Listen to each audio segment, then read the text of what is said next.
A chuva atrapalhou, mas não atrapalhou. E é sempre bom estar com vocês aqui, porque esse é um dos ministérios que a gente tem feito mais evolução na semeadura do discipulado da Recon. A gente tem muito fruto no ministério das mulheres, a gente tem muito fruto nos ministérios de cursilho, nos semeadores, mas aqui a gente tem que lembrar que a gente teve assim as grandes palestras da, vamos dizer assim, a fina flor do cristianismo brasileiro, e hoje a gente traz mais um cara sensacional para falar para a gente. O reverendo Rafael é não só reverendo lá do grupo de pastores da Trindade, como também ele é o reitor do CETEC. Eu acho que isso não é novidade para ninguém, mas é sempre bom reforçar. E é um dos homens mais carismáticos dessa minha teia de relacionamento com o clero, tá certo? Um homem jovem, de cabeça aberta, tem sempre uma mensagem edificante. Eu queria também aproveitar e dizer que hoje Dom Alexandre não deve conseguir entrar, tá certo? Ele disse que ia tentar entrar um pouquinho mais tarde, mas eu acho que ele não vai conseguir. Ele está com as filhas e as netas, então eu acho que a gente não vai ganhar das netas dele. E a gente tem que se conformar, às vezes, com isso também. Então, eu pediria que a gente orasse. Eu queria pedir para Marcene orar por nós e que depois disso o Rafael assumisse, Rafa, viu? Com toda a bênção do Senhor, para a gente poder curtir a noite. Oremos. Pai, te agradecemos, Pai, pelo dia de hoje, Pai, por estarmos aqui todos com saúde, Senhor, para te louvar, para engrandecer o teu nome, Pai, para escutar a tua palavra, Senhor. Usa agora nosso querido pastor Rafael, Senhor, para trazer uma porção da tua palavra, aquilo que tu colocasse no coração dele, na mente dele, Senhor, vindo diretamente do teu Espírito Santo, Senhor. Que essa palavra encontre morada nos nossos corações, encontre corações abertos para escutar, Senhor, que possamos germinar essa palavra dentro de nós, Senhor, para dar bons frutos lá na frente, Senhor. Amém. Obrigado por essa noite, Senhor. Abençoa toda a família aqui reunida, aqueles que não entraram, que ainda vão chegar, Senhor. Continua, Senhor, nos usando, nos dirigindo, Senhor, para continuar nessa caminhada, Senhor. Obrigado por tudo. Eu te peço e já te agradeço em nome de Jesus, Senhor. Amém. Amém. Amém. Rafa, com você. Amém, gente querida. Boa noite a todos. Já havia conversado com alguns de vocês que chegaram, mas outros foram se aproximando, entrando aqui. Bom ver muita gente boa de Deus aqui, muita gente conhecida, muita gente amada, gente lá do seminário, gente lá da Recon, gente que encontramos aí nas caminhadas. Ontem eu estive lá na Recon pregando e foi uma alegria grande para mim voltar ali. Sobretudo ontem, né? Porque não sei quantos souberam, mas eu tive Covid recentemente. Ainda estou me recuperando, acho que hoje é o 23º, 4º, não sei mais, dia dos primeiros sintomas. Já estou liberado, não é, para a vida social, nada de contaminação, mas ainda é bem difícil, não sei quantos aí tiveram, mas é bem complicado, né? Uma astenia ainda, aquela moleza, aquela fraqueza muito presente. E dor de cabeça, lembra muito uma sinusite, finalzinho de tarde, começo de noite, tela e, sobretudo, celular, computador, ainda incomoda um pouquinho, mas vamos nos recuperando. Hoje eu fiz uma caminhada breve com meu filho, a gente foi na Praça Casa Forte, dar uma volta, tomar um sorvete e tal. Eu cheguei em casa, parecia que eu tinha feito exercício, corrido o bairro inteiro. A falta de força ainda, né? Aquela fraqueza presente. E ontem eu estive na Recon, foi o meu retorno à vida social, à igreja. Ainda não fui à Trindade, fui hoje somente no CETEC, mas ainda não fui no culto, somente esta semana, na verdade, né? Eu fui liberado, digamos assim, do isolamento, e foi muito bom estar com muitos de vocês lá. A igreja cheia, dentro do que pede, não é? A nossa situação, um tempo de louvor gostoso. Isso aqui fortalece. Eu acho que todos vocês, de algum modo, estão sentindo falta, né? De estar mais junto, de estar presente nos nossos movimentos, que são tão bons, não só para o trabalho evangelístico, mas para a nossa comunhão, né? A nossa relação uns com os outros, como isso faz falta. Eu percebo, ao longo desse tempo, que a gente passou por diferentes momentos, né? Ao longo da pandemia, enfim. E um momento que eu sinto agora é um momento de um certo pesar. E quando a gente começa a voltar a um ritmo, não é, de dinâmica de vida, à normalidade, vem aí uma nova aparente e já real, talvez, não é? A situação crítica, e isso dá uma desanimada. E tem tudo a ver, eu acho, com o propósito desse grupo, não é? O momento que a gente vive e a temática. Tem tudo a ver com o tema que o Mário pediu para que eu tratasse aqui com vocês, conversasse. Ontem eu falei um pouco sobre isso, né? Sobre momentos de dificuldade onde Judá passou no exílio e como a gente pode achar que as coisas podem passar rápido demais, mas não passam. E mesmo assim é para a gente estar feliz, mesmo assim é para a gente estar edificando as nossas casas, casando os nossos filhos, vendo os nossos netos, plantando as nossas plantações, cantando as nossas músicas, comendo as nossas comidas, dançando as nossas danças, de um modo diferente, de um jeito diferente, não é? A Babilônia hoje ela é existencial, não é real, mas por ser existencial, ela é tão real quanto uma cidade, de fato. Uma cidade, um local, um locus, de fato. E isso faz com que a gente sinta isso. Cristãos, ao longo desse tempo todo, passaram por isso, né? Hoje ainda passam. É de se refletir sobre como tem gente, são os nossos irmãos e irmãs, que estão espalhados na Terra, e pessoas que não têm as oportunidades que nós temos. Pessoas que congregam em casas escondidas, talvez ainda em guetos forçados por conta de perseguição religiosa. Pessoas que se reúnem somente na calada da noite, com louvores abafados, com retalhos ou fragmentos das escrituras, porque não dá para caminhar, quiçá guardar em casa um livro, não é? Com aquela envergadura, com aquela grossura. E essas pessoas vivem a fé delas assim. É a realidade delas. Elas não sabem o que é ir para um culto com 100 pessoas, sequer. Elas não sabem o que é sair às ruas ou em outro lugar diferente da igreja para fazer um movimento evangelístico ou algo do gênero.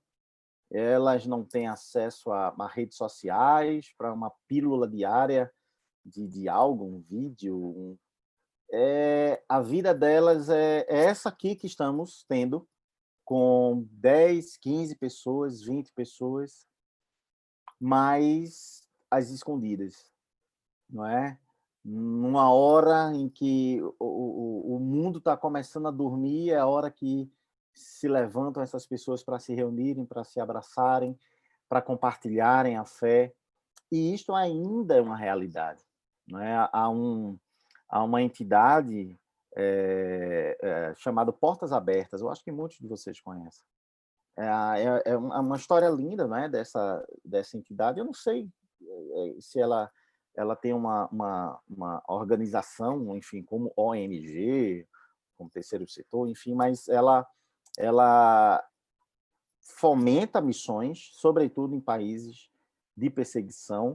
Ela fomenta missionários, né? Subsidia, né? Mantém missionários e muitas ações, e com um cunho muito científico, inclusive, em alguns momentos, claro, né? Nas ciências sociais, onde se pesquisa, se identifica e se verifica de fato como ainda em 2000, eu vi dados de 2019, não vi nada de 2020 ainda, mas dados do primeiro semestre, na verdade, 2019, foi nem o ano todo, como ainda há uma perseguição tão grande, como ainda, do ponto de vista político, econômico também, mas sobretudo político, há uma opressão muito grande sobre irmãos e irmãs nossos, né? Em todas as partes. E temos que aprender com essas pessoas. Temos que aprender a nos alegrar. É tempo sim de nos alegrar, sabe? É tempo de a gente manter, e aqui eu não tinha planejado nada falar sobre isso, né? Do sermão de ontem, enfim, mas é tempo de entendermos que, olha, vai passar, mas pode demorar. E temos que viver a nossa vida. E temos que encontrar alegria onde estamos, na situação em que estamos, no locus que estamos. Encontrar regozijo nisso, encontrar satisfação nisso. A gente se acostuma muito, muito mal, sobretudo a nossa igreja. Sabe quando eu vi isso conversando com alguns pastores? A nossa igreja, tudo é muito grande, tudo muito intenso, tudo muito carismático no sentido social, afetivo e no sentido bíblico mesmo, né? De mover do Espírito Santo. E nós somos acostumados com cultos com centenas de pessoas. Se um concílio tem 100 pessoas, a gente já está triste. Se um encontro de jovens ou o encontro de casais tem poucos casais, ou poucos não, olha só, já o ato falho, não é? Mas tem ali uma centena, a gente já fica triste. O que vale são 2 centenas. Então, essa uma igreja tão intensa, uma igreja que atrai tantas pessoas, congrega, e não só atrai, mas cuida, mas aninha, não é? Como comunidade, de fato, tantas pessoas. Quando a gente vê algumas situações com poucas pessoas ou um pouco movimento, isso pode nos abater. Isso pode nos abater emocionalmente, naturalmente. Mas somos um ser integral. Somos corpo, somos alma, psique, somos espírito, pneuma. E esses 3 não são dissociáveis, são indissociáveis. Estão juntos, estão completamente interligados. E não tem, portanto, como muitas vezes o emocional não abalado, não é? Não mexer no nosso espiritual, não desanimarmos espiritualmente, não tornar morna a nossa fé, o nosso ânimo, entre tantas coisas. Mas é tempo, querido, da gente continuar. Não é ser discípulo, e aí eu já introduzo, né, a temática que Mário, querido, propôs, ser discípulo, né, manter esse olhar ao nosso Jesus Cristo como o primeiro amor, manter o olhar Jesus Cristo como ele é no início, sem que a gente perca o foco da originalidade de quem Jesus Cristo é, para que a gente se veja, nós nos vejamos como discípulos em sua originalidade. Algumas pessoas perguntam, recentemente, dando aula no seminário, no nosso CETEC, não lembro agora qual foi das aulas, foi na semana passada, naturalmente, se foi na terça ou se foi na quarta, enfim, uma pessoa perguntou, pastor, e essa pandemia? Vamos falar.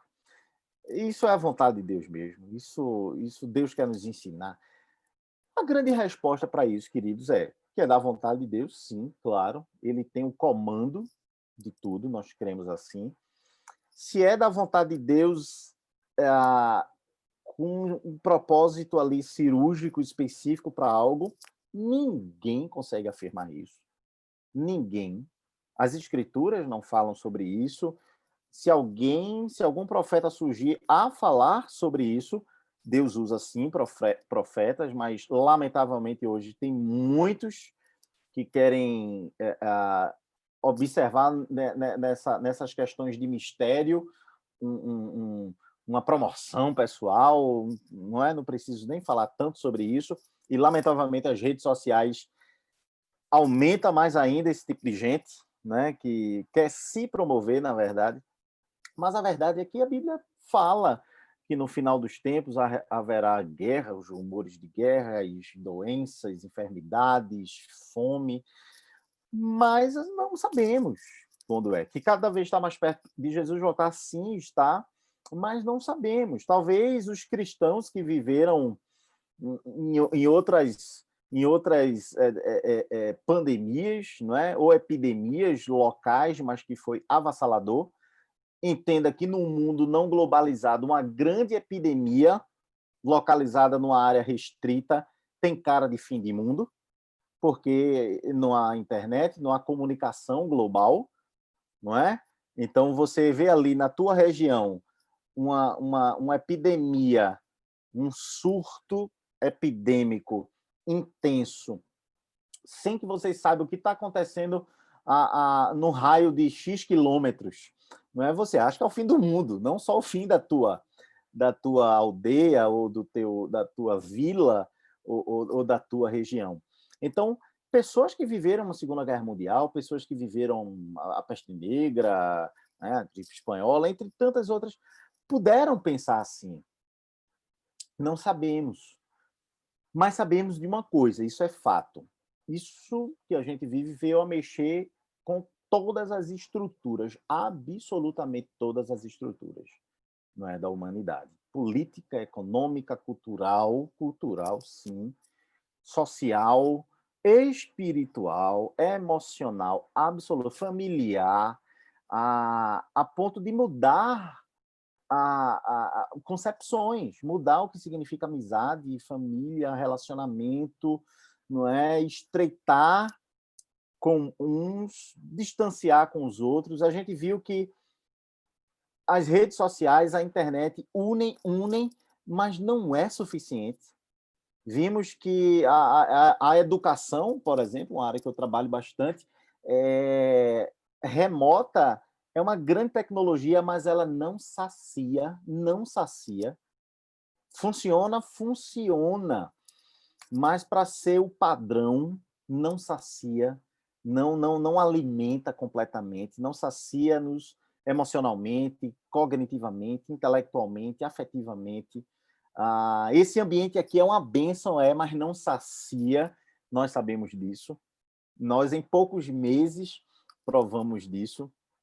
E a gente percebe como irmãos e irmãs nossas, espalhados na terra, discípulos de Jesus de Nazaré, em sua originalidade, em sua simplicidade. Então, veja só, em 2020, nesse formato aqui super tecnológico, a gente vem a concluir algo. E é o que eu concluo, que muitos também concluem. A simplicidade de algumas coisas, elas são incomensuráveis. É paradoxal.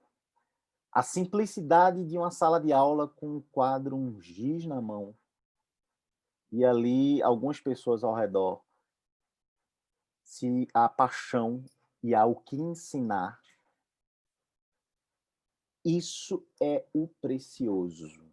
Não vai ser a tecnologia, não vai ser o 3G, 5G, o aplicativo, não sei das quantas.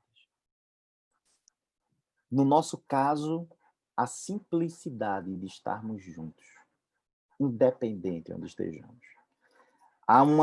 Estamos nus em muitos aspectos. Estamos nus em relação aos nossos movimentos evangelísticos. E quem tem que evangelizar somos nós, pessoas físicas, cada um de nós. Quantas vezes você não evangelizou alguma pessoa de tabela? Vamos lá para o concílio, eu vou abençoar a tua vida. Hoje a gente pode fazer algo semelhante, mandar um vídeo, mandar uma pregação, mas somos nós falando. A simplicidade de nós estarmos nos cultos, mas de estarmos nas nossas casas, com a nossa família, com pouca gente ali perto e compartilhando a fé, dividindo a vida.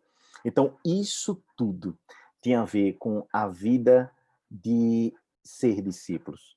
Eu lembro de um livro, eu peguei ele aqui para vocês, é esse livro aqui.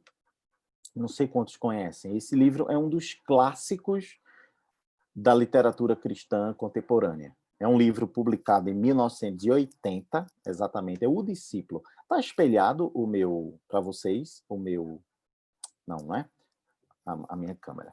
Então vocês estão vendo bem, não é? O Discípulo, de Juan Carlos Ortiz. É um livro publicado pela editora Betânia, um livro curtinho, um pocket, né? Em minha mão, um pocket de 160, eu acho.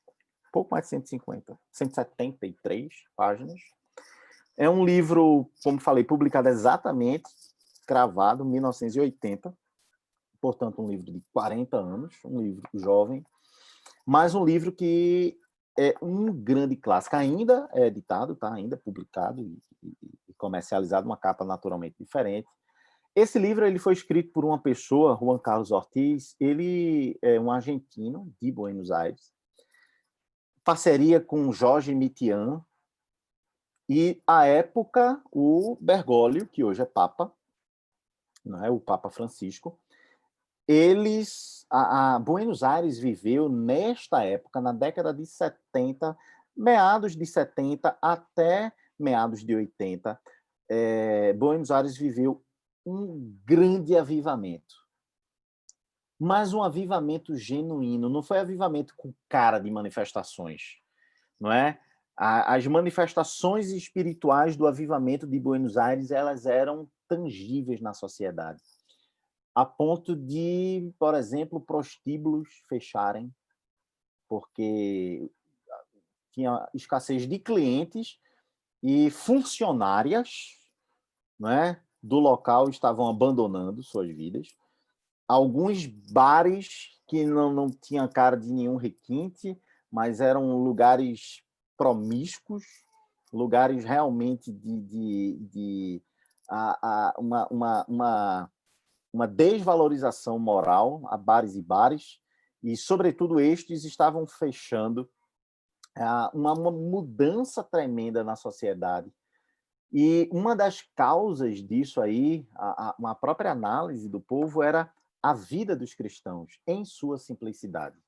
Em sua simplicidade. Consegue dormir os dois? Hein, filhotinha? Vá. Não dá para ter.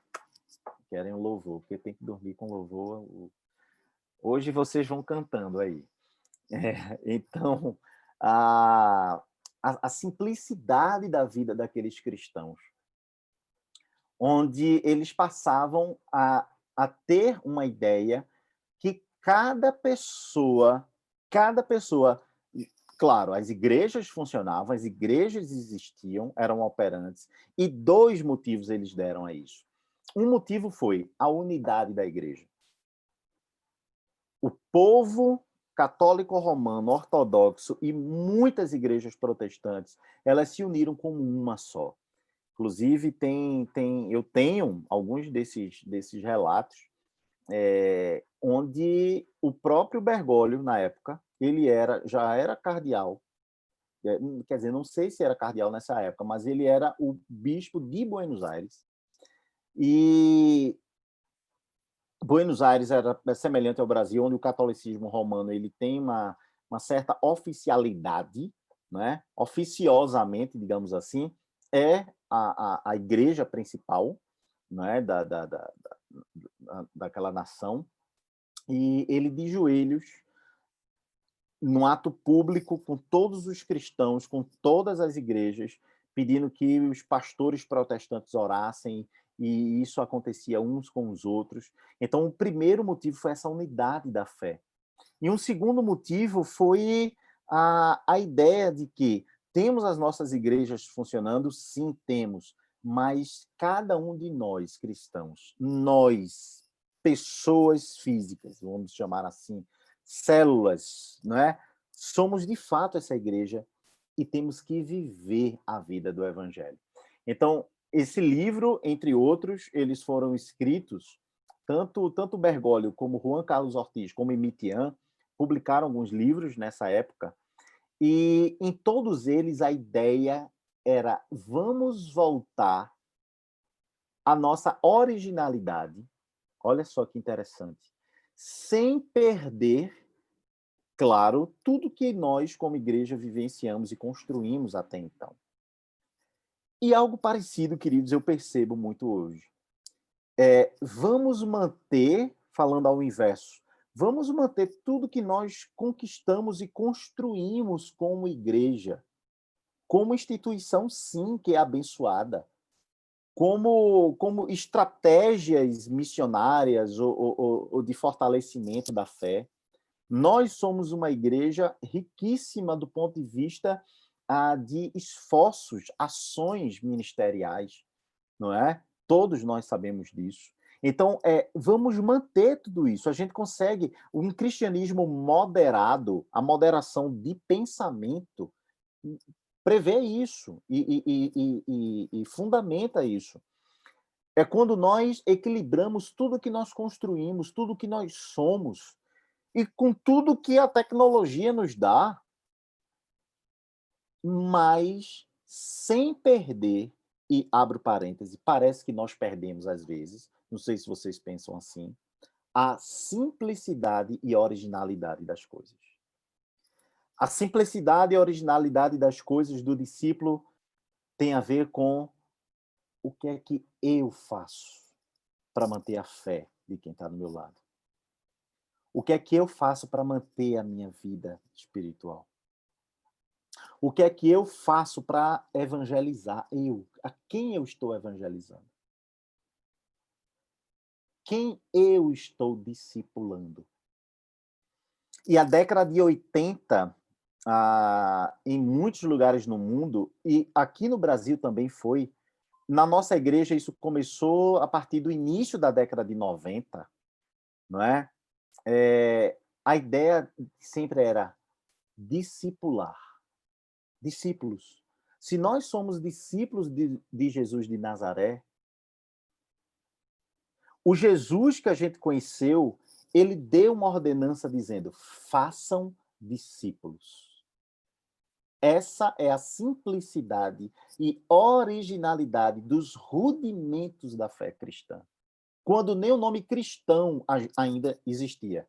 Olha só. Quando o nome cristão, quando a igreja ainda não existia, falando de Bíblia, tá, gente? A igreja passou a existir a partir do dia de Pentecostes, 50 dias depois da Páscoa, quando Jesus ressuscitou, tá? A eclésia, igreja, passou a existir ali, tá? 50 dias depois da ressurreição de Jesus. Não da ascensão ao céu, da ressurreição, da morte e ressurreição, aquele fim de semana, né? O termo cristão só vem aparecer mais à frente em Antioquia, alguns anos depois do dia de Pentecostes. Ou seja, quando ainda não existia a igreja, quando ainda não existia a organização de muitas pessoas, quando ainda não existia a figura do diácono, a figura do presbítero, que é o pastor, a figura do bispo, quando ainda não existia a organização do corpo de Cristo, ou seja, não existia pessoas diferentes, juntas, congregando no lugar, que tinha alguma liderança aquele lugar, e eles viviam para fortalecer a fé, para pregar o evangelho, tudo que a gente faz hoje. Quando ainda não existia absolutamente nada disso. Quando ainda não existia o termo cristianismo, quando ainda não existia o termo cristão, a volta aos rudimentos de Jesus de Nazaré, quando eles aqueles que seguiam a Jesus e tinham suas vidas transformadas eram rotulados apenas de discípulos de Jesus de Nazaré. Eram rotulados apenas de os do caminho, com C maiúsculo, os do caminho. Olha esse povo aí do caminho, do caminho. Jesus, ele dá a nós uma ordem, um mandamento, uma comissão, na verdade. E ele diz, olha, permaneçam firmes, porque eu vou voltar, não é? Estejam firmes, porque eu voltarei. E vem a grande comissão, assim chamada, né, lá do finalzinho de Mateus, ide por todo o mundo, pregai o evangelho a toda criatura, batizando-os, ide e fazei discípulos para mim. Não são discípulos para nós. E este, gente, é o ponto de simplicidade e de originalidade que eu trago aqui para nós. Onde nós temos que manter tudo que nós temos, e antes que alguém interprete errado, sim, viver numa comunidade, numa igreja, não é nada anti-mandamento de Jesus Cristo. O desenvolver da eclésia, da igreja ao longo da história, dentro da própria Bíblia, a gente vê isso ao longo de todo o Novo Testamento, com as cartas que descreve como era a vida, não é, cristã no primeiro século, não é, nas primeiras décadas da era cristã. A gente percebe muito bem, isso é de Deus, sim, mas a sensação que às vezes nós temos, e este momento em que vivemos nos pede a isso, mantenham isso sim.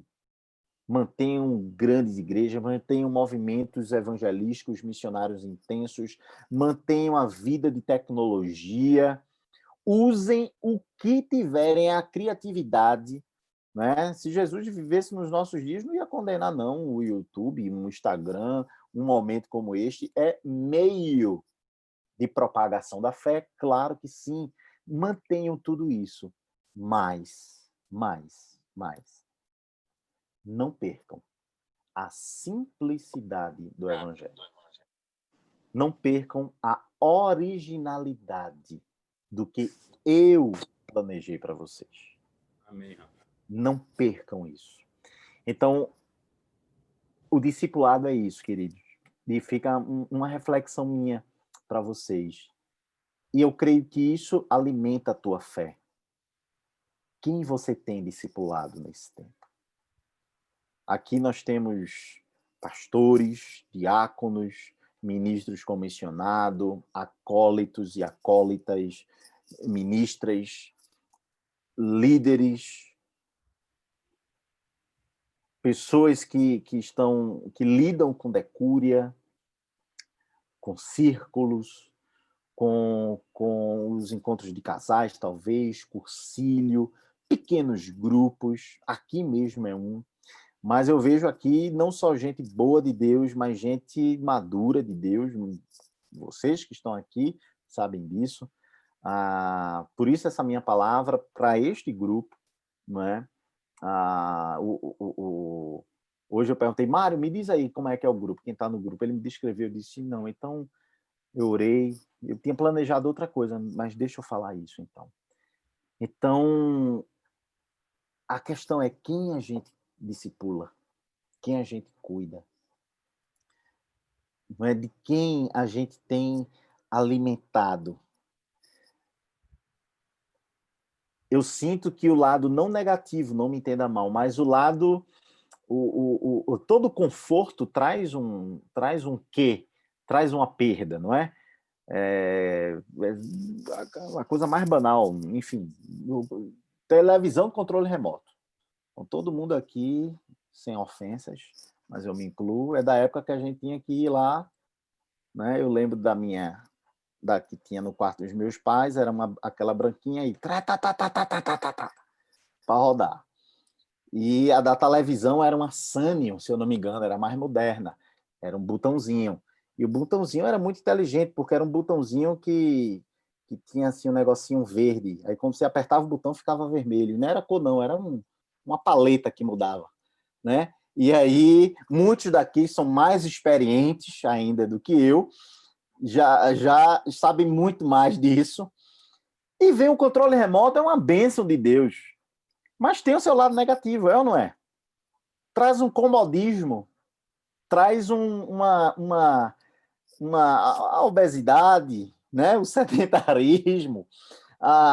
Você passa mais tempo ali, horas na frente da televisão. E isso é um pequeníssimo exemplo, não é, do que o conforto, a facilidade pode fazer conosco, com a nossa mente, com o nosso corpo, com o nosso comportamento. E esse mesmo olhar eu trago para a nossa belíssima igreja, extremamente missionária, extremamente koinonia, comunhão, crescimento, Evangelístico. evangelístico, exato, missionário nesse sentido também, e principalmente nesse sentido também, com missões urbanas, sobretudo, né, para a família, casais, crianças, adolescentes, adultos, jovens. E a gente traz agora a reflexão, certo? E eu? Estou evangelizando quem? Estou cuidando eu. Não é delegar o pastor, não. É eu.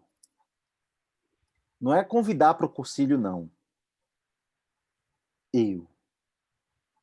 Estou cuidando de quem? Estou alimentando quem? E sabe o que é que a gente descobre, queridos? Que quando a gente faz isso, nós fazemos isso. Nós somos edificados e crescemos. E ontem eu conversando até com Mário, a gente falando, né, Mário, assim, poxa, como esse tempo tem massacrado, né? Tem tocado na espiritualidade das pessoas, no ânimo das pessoas. E como, para mim, é nítido que nos trará vida como cristãos, que está vendo a ausência de um concílio, de um encontro de casais, de um encontro de jovens, do culto não sei das quantas, nós estarmos engajados neste rudimento da fé e do evangelho. Pregar para quem está do lado. Com tecnologia ou sem tecnologia. Orar. Visitar os enfermos. Nós. Não é delegar ao ministério de consolação da igreja, não. É eu estou indo para... Estou visitando quem? Eu estou buscando quem? Eu tenho feito isso com quem? E este, queridos, é o ponto central e de início que nunca vai ser desatualizado. Amém. Não há estratégia evangelística, estratégia de desenvolvimento de espiritualidade tão profundo e intenso como a simplicidade de um discípulo de Jesus de Nazaré. Fazer, cuidar, orar de outro discípulo. O velho, perdoe a expressão, mas é clássica, mano a mano. Amém. O velho e bom, um a um. O velho e bom tem ali somente uma ou duas pessoas, porque eu só vou dar conta disso, porque eu vou cuidar de alguém. Imagine se nesse momento nós tivéssemos pessoas cuidando de outras. Com supervisão, com cuidado, mas ali. Eu creio que isso seria uma bênção, eu creio que isso seria um alimento, uma retroalimentação da fé, do ânimo, para quem está cuidando, para quem está servindo, não é? E é assim, volto ao início de tudo que eu falava, que ainda hoje, irmãos e irmãs nossos estão aí em países fazendo. Eles não têm nada da nossa estrutura, da nossa estratégia, do nosso sistema, não é? Bem organizado de fazer o evangelho ter vida na nossa cidade, mas eles têm a simplicidade, a originalidade e o poder, né, de serem discípulos, discípulas de Jesus, fazendo discípulos. Então, era essa mensagem que eu queria trazer, uma mensagem simples, mas uma mensagem que eu falo para mim também e que eu queria que encontrasse um lugar no teu coração. Que o teu Espírito Santo, essa é a minha oração de verdade, querido. Não é uma mensagem por mensagem, é uma mensagem que deve continuar nas nossas atitudes. Quem é a minha vizinha aqui do lado? De cima. O porteiro, o zelador, me conhece como pastor. Eu estou cuidando de quem aqui do meu condomínio? Já recebeu um Deus te abençoe no elevador? E é cuidar mesmo, não é nada, me permita ir além. No mundo de hoje, se essa palavra aqui fosse para jovens, os jovens assediam, já sei, pastor, vamos fazer abraços free, vamos fazer cartazes nas ruas. Não, não é isso, não. É você escolher um coleguinha seu da sua turma. Um. São dois, não. Não precisa fazer cartaz, não precisa, não, cartão, não precisa fazer nada de away. E a gente vai filmar, a gente vai botar nas redes sociais e vai bombar e vai ter muita curtida. Não, não, não. Isso é massa, moçada. Isso é arretado. Façam. Mas, paralelamente, escuta. Escolhe um coleguinha da tua turma. Um que tu tem intimidade. Vai pregando para ele. Pergunta como ele tá. Cuida dele. Ora por ele. Você ama ele, se preocupa com a família dele. Já perguntasse para ele como é que tá o pai dele, a mãe dele. Soubesse que a avó dele estava com Covid. Fosse visitar depois alguma coisa. Escolhe só um para ir fazendo isso. Amém. Amém. Essa simplicidade, ternura, essa fuga até dos grandes alardes de movimentos e tal. As duas coisas podem acontecer. E eu percebo e sinto que todo lado bom dessa grande escala que nós temos, que é rede social, grande igreja e grandes movimentos, ofusquem a simplicidade de você cuidar de alguém. Amém. E neste tempo, para eu encerrar mesmo agora, Mari, de passar, e neste tempo,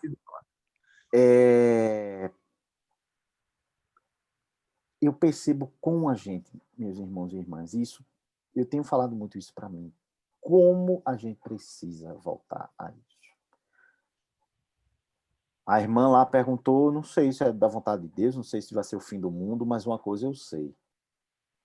A gente tem que reaprender a ser cristãos, evangelistas, cuidadores da fé alheia, da vida alheia, e temos que voltar a essa simplicidade urgente. Com o mesmo ímpeto que nós somos juízes, com o mesmo ímpeto que nós somos juízes, nós temos que ser cuidadores, né? Eu vou, a Luciana vai falar alguma coisa, e depois eu vou aqui em ânsias para falar, porque sua palavra veio testificar algo que Deus colocou no coração de Zoraide há uma semana, e que a gente vem, ela convidou, falou com o bispo e convidou algumas mulheres para que a gente pudesse ligar para as pessoas que estão em casa, ligar para aquelas pessoas até que voltaram para o culto, mas que a gente não está tendo momento de comunhão, né? A gente não pode abraçar, a gente não pode conversar, e tem sido uma bênção isso, porque, como você disse, a gente vai cuidar, vai abençoar e termina sendo abençoado também quando a gente se dispõe a orar por aquela pessoa.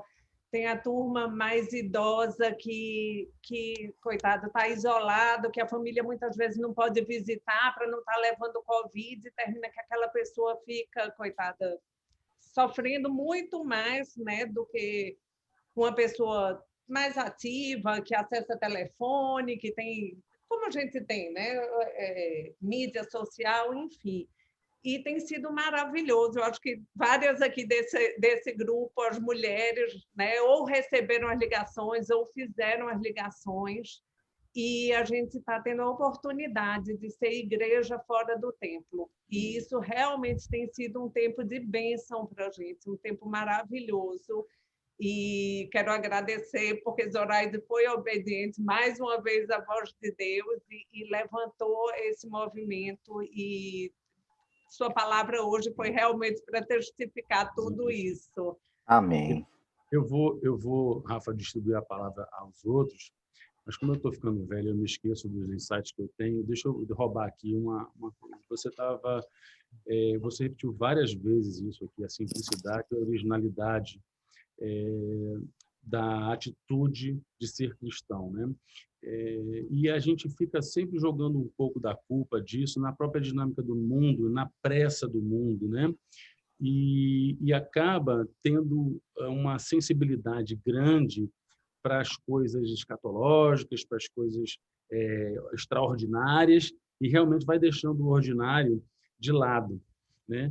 E aí, de ontem para hoje, eu conversando com o papai e diz assim, meu Deus do céu, agora que o ritmo diminuiu, né, para quase todo mundo, com exceção dos médicos, mas a grande maioria, o ritmo diminuiu. E mesmo assim, não houve um retorno forte dos hábitos do ordinário. As pessoas continuam, mesmo num mundo sem tanta pressa, esquecendo dos seus devocionais, esquecendo do alimento matinal, esquecendo do agradecimento do final do dia, esquecendo que, quando estão fazendo um devocional, eles estão lendo sobre o Verbo que criou o mundo e que tem, ao ser invocado, o mesmo poder de fazer a sua agenda ser transformada de plenitude. E a gente vai deixando o ordinário simples original, o ordinário simples original, em busca desses grandes feitos, como você falou, né? Cursilho de 200 está legal, cursilho de 100 não é legal. Tem outras implicações, claro, tem a parte financeira também para pagar o evento, mas, enfim, a gente está um pouco realmente preso a isso, e eu vejo que quanto mais a gente volta às nossas vidas para o que realmente importa, que é, em primeiro lugar, a nossa comunhão com o Senhor. O alimento básico da nossa vida tem essas duas estradas. Na verdade, elas são paralelas. É uma cruz, né? O vertical de ter a comunhão com o Senhor e o horizontal de termos essa comunhão aqui, esse cuidado entre nós e com essas pessoas que estão ao nosso alcance. Como você falou, é o porteiro, é o vizinho. São pessoas por quem eu não consigo desenvolver a empatia de querer evangelizá-los. Não me abala o coração.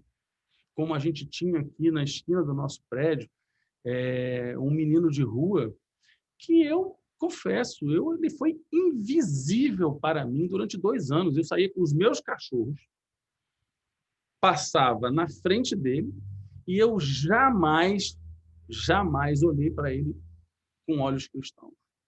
Até o dia que isso aconteceu, mais por ela até do que por mim. Mas a gente tem que realmente botar isso na balança do nosso dia e nos disciplinar as coisas ordinárias, sabe? As coisas ordinárias. Queridos, aproveitem Rafael e estabeleçam aí suas perguntas também. Está franqueada aí a palavra. Ronaldo, você que normalmente tem os seus insights. Está todo mundo tímido hoje, Rafa. Mas ele vai abrir o microfone ali. Estou bem. Pastor Rafael, prazer revê-lo. Luiz. Também, meu irmão. Uma bênção. Essa palavra de Rafael realmente veio como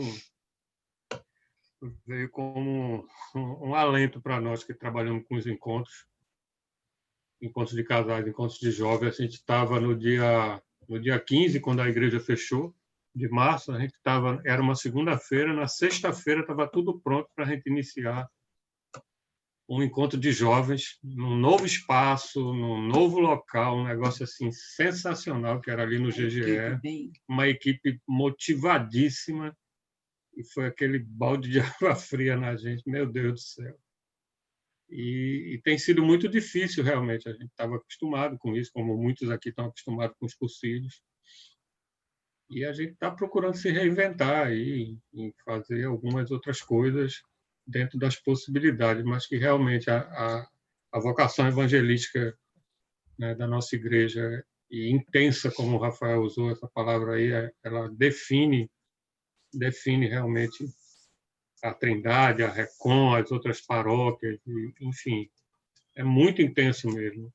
E muito bom, Rafael, muito bom esse olhar singelo que a gente tem que ter e sair do macro um pouquinho, que não está podendo ser feito agora, e olhar para o micro que está bem do lado da gente, em cima, embaixo, do lado, no vizinho, na rua, né, Mário? É. Enfim. Deus te abençoe, Rafael. Obrigado aí. Amém. Alguém mais? Cíndia? Sim. Oi, Rafael. Obrigada por esse tempo aqui conosco. Nem sabia que você estava com Covid mesmo, né? Aquela aula que você deu já estava meio malzinho, mas não sabia que era Covid. Que bom que você recuperou rápido. Enfim, esse momento assim também que Zoraide lançou, da gente ligar para as pessoas, tem sido realmente muito edificante para a gente. E também, logo que no início da pandemia, também foi lançado, né, por uma das meninas lá da Recon, Lúcia Araújo, um relógio de oração. E a gente tem esse relógio de oração desde março, acho que início de março, meados de março ou início de abril, que tem funcionado 24 horas. E a gente está uns falando para os outros e está chegando nomes que a gente não conhece, de pessoas que conhecem o amigo do amigo do amigo, né? E aquelas pessoas depois voltam, muitas delas, para agradecer as orações que foram feitas em benefício da saúde deles. E eu acho que isso é aquela sementinha que vai se espalhando e que vai sendo plantada, né, nos corações de desconhecidos, não são pessoas da igreja, não são exclusivos da Recon, nem exclusivos da Episcopal. São pessoas que a gente nunca nem viu, são às vezes católicos, às vezes ateus, sei lá, nem sei exatamente. Mas são pessoas que a gente quer, como eu estou falando, o amigo do amigo do amigo está precisando, e esse nome é lançado nesse relógio de oração.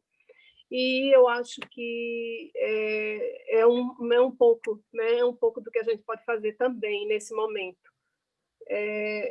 Eu acho que esse ser discípulo é simples, mas é também bem complexo, né? Quando a gente não faz isso com o coração, né? Quando a gente quer fazer, por mostrar que está fazendo, ou até para provar a si mesmo que está contribuindo, vamos dizer, para o reino, né? Eu acho que isso tem que realmente ser mais simples do que a gente pensa, do que a gente quer fazer. E que isso flua mesmo vindo do Espírito Santo, para que venha desabrochar num momento qualquer, num momento simples da vida, né? Como sair e falar e dar um sorriso para um menino de rua e, às vezes, chegar junto com as necessidades de qualquer pessoa, ou uma palavra, né, tal. Então, acho que é por aí. E gostei demais desse encontro da gente hoje. E melhoras para você, viu? Já recuperou olfato e paladar? Já, tem voltado já bastante, eu acho que 90%. Eu ainda percebo um déficit, não é, ali fino, mas só ainda uma moleza e uma dorzinha leve de cabeça em alguns momentos, não é o esforço. Mas que bom, que bom. Meu filho teve, está no 17º dia, mas graças a Deus também recuperou rápido tudo, e foi bem, bem leve a dele, mas a gente teve que sair de casa para ele, né, para também não ter essa preocupação de ficar se isolando completamente. Mas é isso aí. Que bom que você recuperou também. Obrigada, Amém. viu? Eu que agradeço ótimo. também as orações. Quem mais gostaria de explorar e fazer perguntas? Olha ali, Ronaldo e agora Elaine. Elaine. Elaine primeiro, ladies first. Boa noite, Primo. desculpa a hora. Pastor Rafael, graças a Deus o senhor está bem. Eu tenho uma dúvida, assim, eu sou médica, e duas coisas assim que eu sempre fico em dúvida. Quando eu atendendo muitos pacientes agora, hoje um quase chora, porque em dificuldade financeira por conta da Covid, e outras pessoas que vão para a conversa, em 5 minutos resolve o problema que tem, e depois ficam falando sobre você. Até que ponto, assim, claro que a gente não sabe se a pessoa tem uma religião, se professa alguma fé, assim, até que ponto a gente, como médico, pode, né, numa consulta, falar alguma coisa. Em algumas pessoas que eu tenho abertura, eu consigo falar, mas em outras pessoas eu fico na dúvida se eu teria espaço para falar alguma coisa ou não. Sobre Jesus? Sim.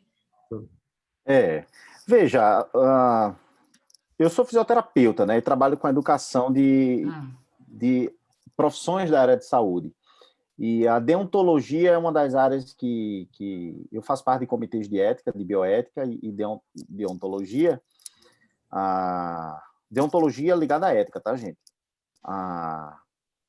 E um dos aspectos que a maioria das profissões de saúde, a psicologia é uma que tem uma certa peculiaridade, mas outras áreas de saúde não deve haver uma acepção de diferentes pessoas na assistência, no teu caso, da assistência médica. Né? Isso não seria ético da tua parte, porque alguém é ateu, alguém é evangélico, alguém é espírita, ter uma diferente assistência. No entanto, até onde eu saiba, aí tem que ver no da medicina, não há nenhuma ressalva que você não possa compartilhar teus princípios e valores, sejam eles religiosos, culturais, artísticos, não é, com aquela pessoa. Ou seja, você pode declamar um poema de Pablo Neruda num consultório e dali extrair alguma questão de vida, e você pode lançar a mão de um filósofo, né? Um certo fundamento filosófico de Habermas, de Nietzsche, enfim, e compartilhar com essa pessoa, né? E também você pode compartilhar a tua fé. Você pode falar do espírita, você pode falar da tua fé, ou seja, você pode falar de Jesus Cristo. Agora, sempre é importante, ao meu ver, e dentro das questões deontológicas, até onde eu trabalho, se for entrar em alguma coisa assim, conversar com a pessoa, abrir a pessoa, não é? Eu já tive algumas experiências, uma foi bem contundente, que foi tirar demônio de uma pessoa, mas isso aí talvez em outro momento, de uma pessoa que era minha cliente. Veja só, na casa dela, ela estava numa situação de home care na época, mas eu fiz questão de cuidar, de ser bem moderado em tudo, cuidar das questões éticas, de conversar com a família, de ter todo o apoio familiar para isso, e apenas com este consentimento familiar, apenas com esse consentimento de todas as pessoas que ali estavam. Era uma mulher na época com seus 50 e tantos anos, ainda não tinha 60, eu acredito, faz tempo isso. Eu era recém-formado, pouco tempo formado. E assim, isso foi o mais gritante, sabe? Mas no mais, você compartilhar a tua fé, você dizer, eu posso orar por você, perguntar, eu posso orar por você, é possível. Então, você não está descumprindo nenhum aspecto do código de ética, né, da profissão.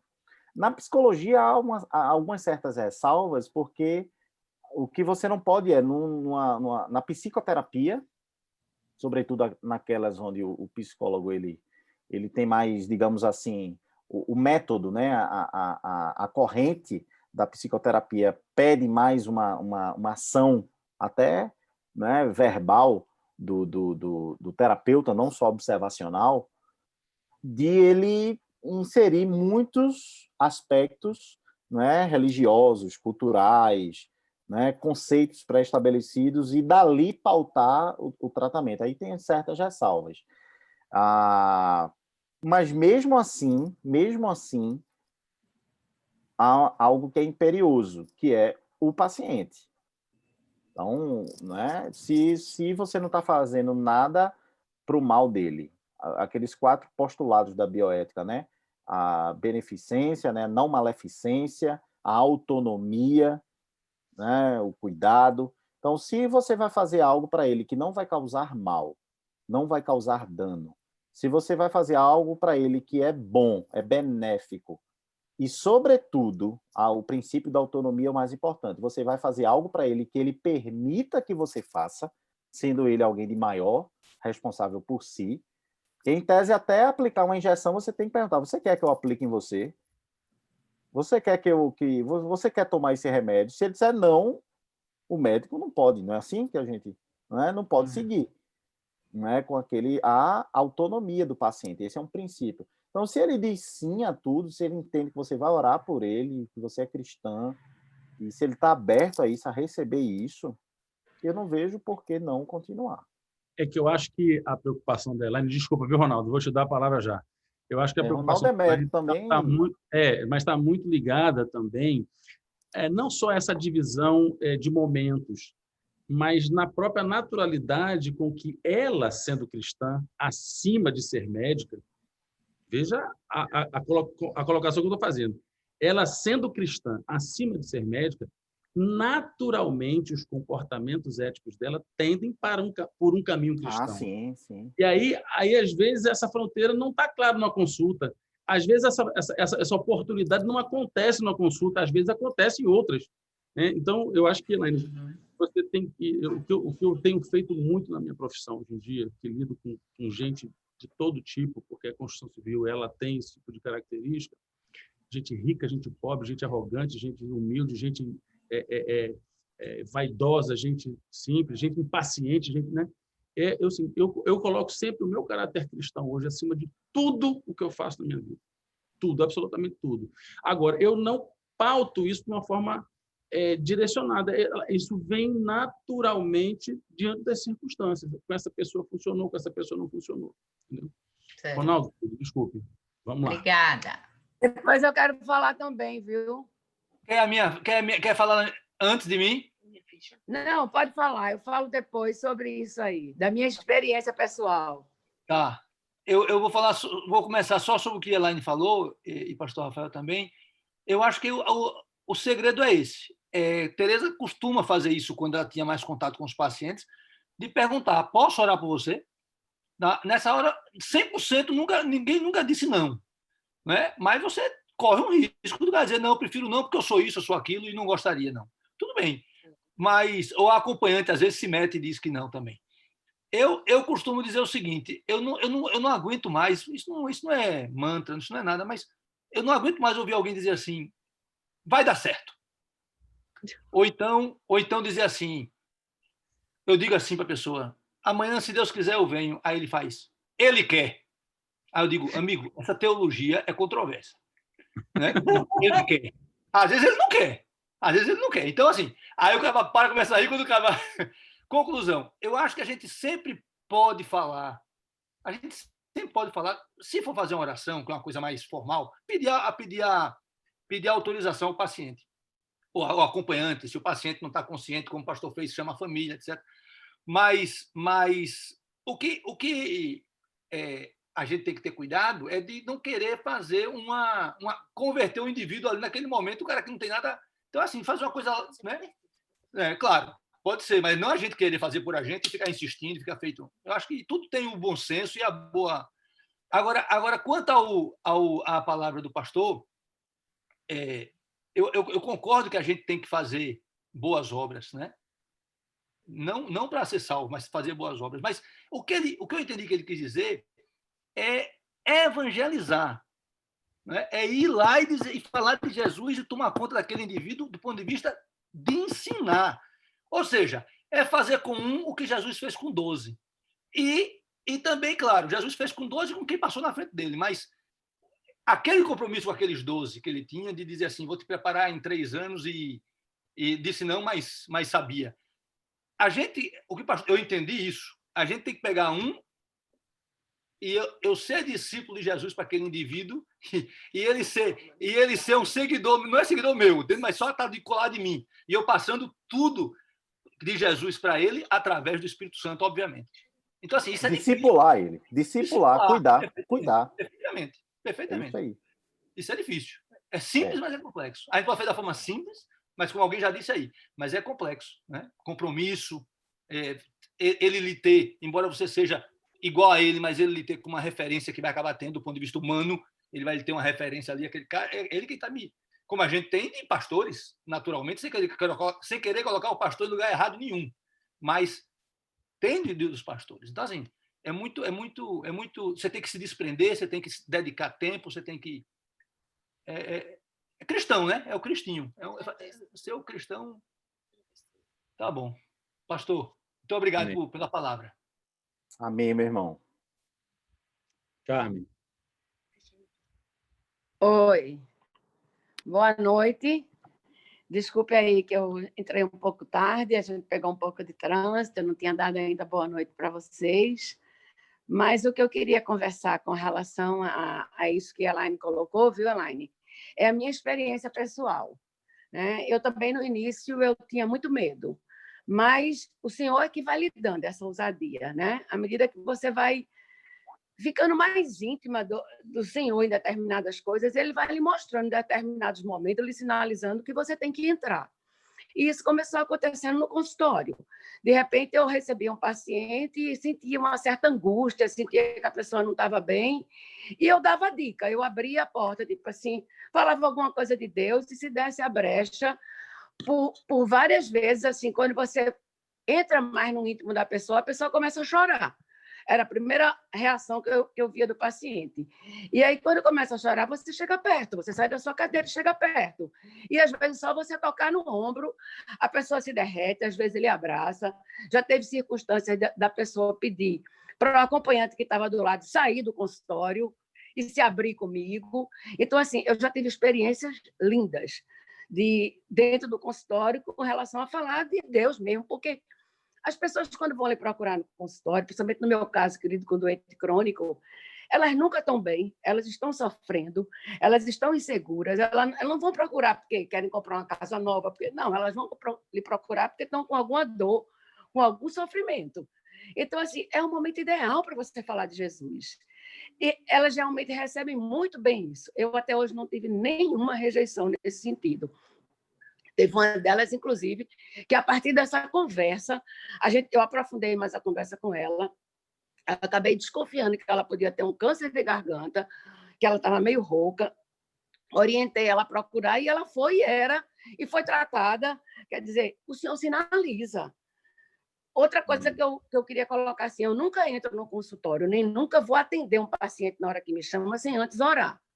Não tem perigo. Doutor, uma urgência. É uma urgência, Senhor, vem comigo. É a primeira coisa que eu digo.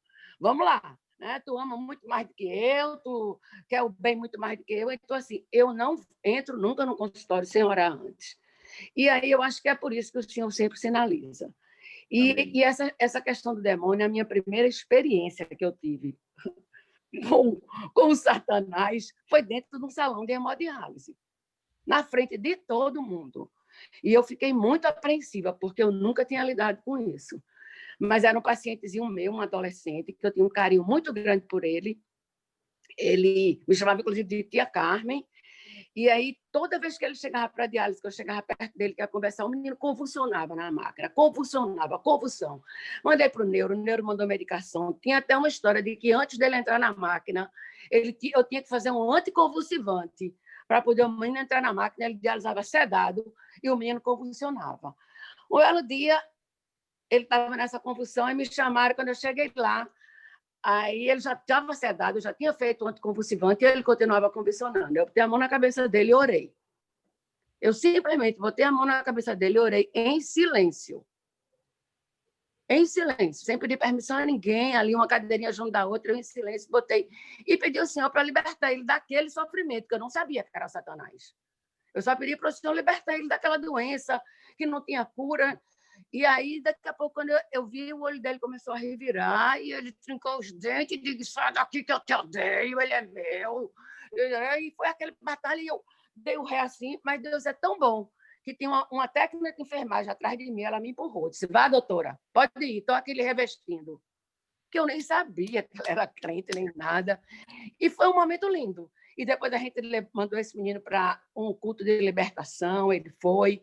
A gente chegou a descobrir o que era uma irmã que tinha casado e ele se sentia abandonado por essa irmã, porque ela casou, inclusive, com uma pessoa casada que tinha outros filhos da idade dele, e ele se sentiu preterido, e ele passou a odiar essa irmã. E aí era a brecha que Satanás queria para estar na vida dele. E assim, e foi um momento maravilhoso.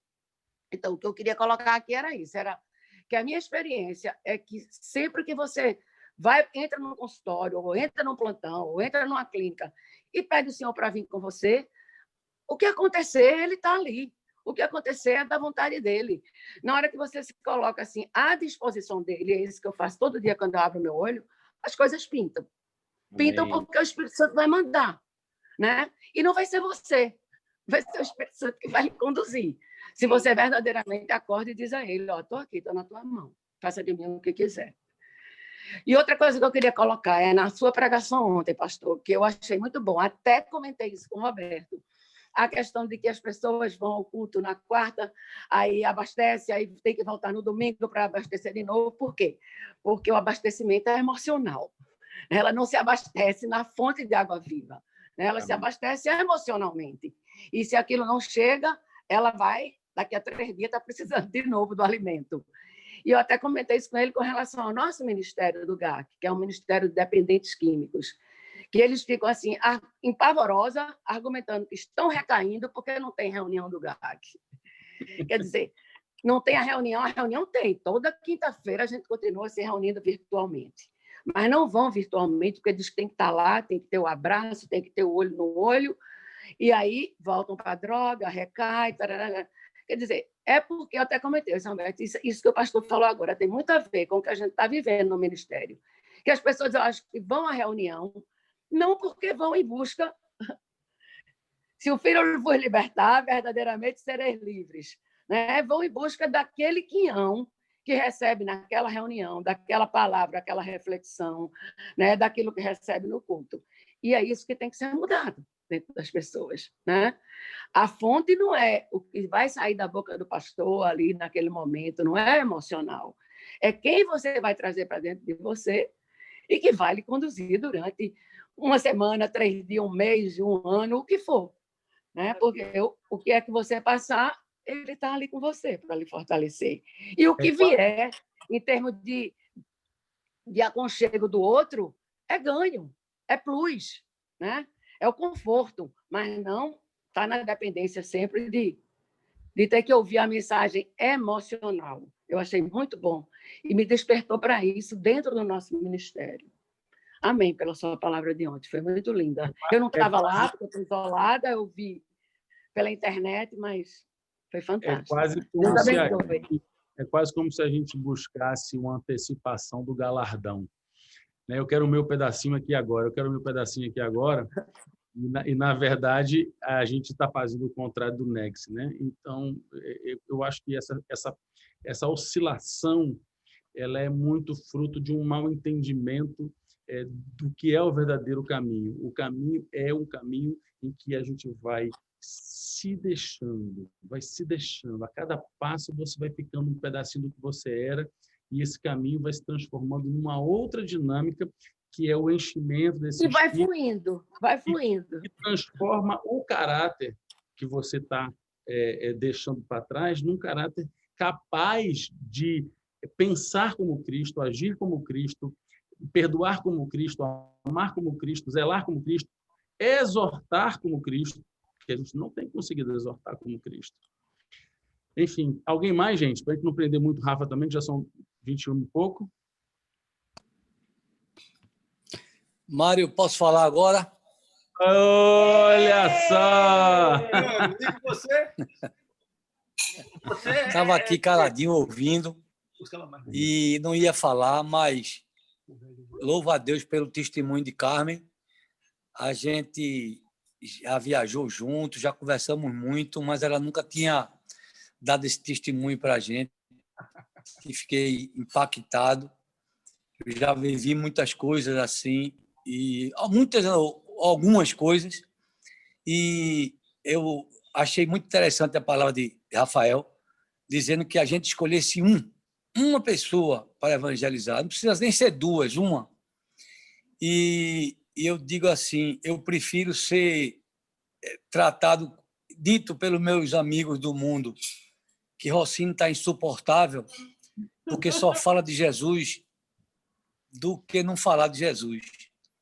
A gente foi chamado por ele e de fazer discípulo a toda criatura. A gente tem que dar testemunho, mesmo o pessoal sem entender, mas eu creio com essa minha vivência que na hora a pessoa pode até ficar com raiva, mas aquela palavra que a gente diz que vem do Senhor, que vem do alto, e como Carmen disse, quando a gente está sempre em oração, a gente fala pela boca dele, do Senhor.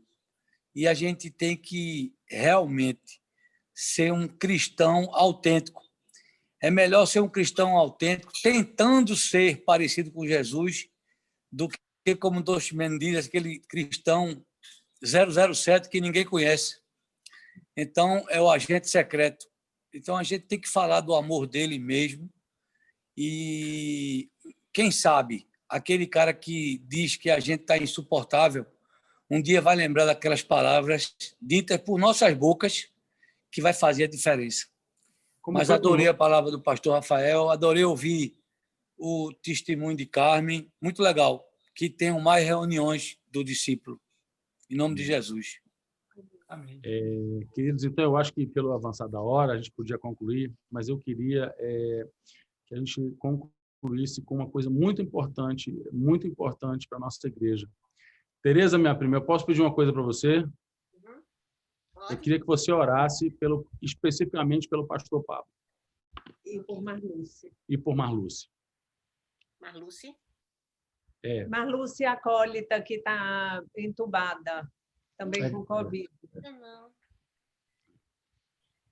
Senhor, aqui na tua presença, nós queremos colocar mais uma vez as vidas tão preciosas de pastor Pablo e da tua serva Marluce, Senhor.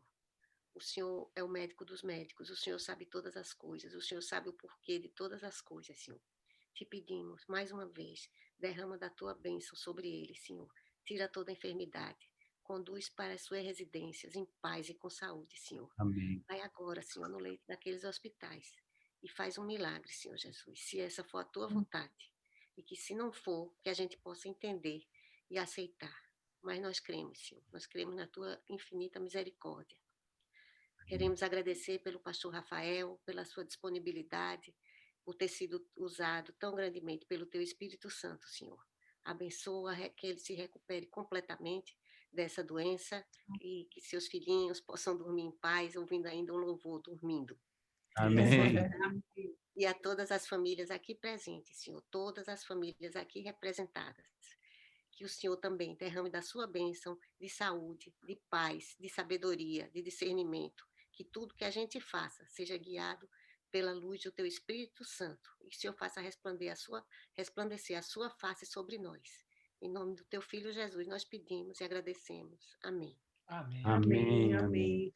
Obrigado, Tereza. Amém. Obrigado pela presença de todos. Queridos. Rafa, você não é convidado, você é de casa, viu?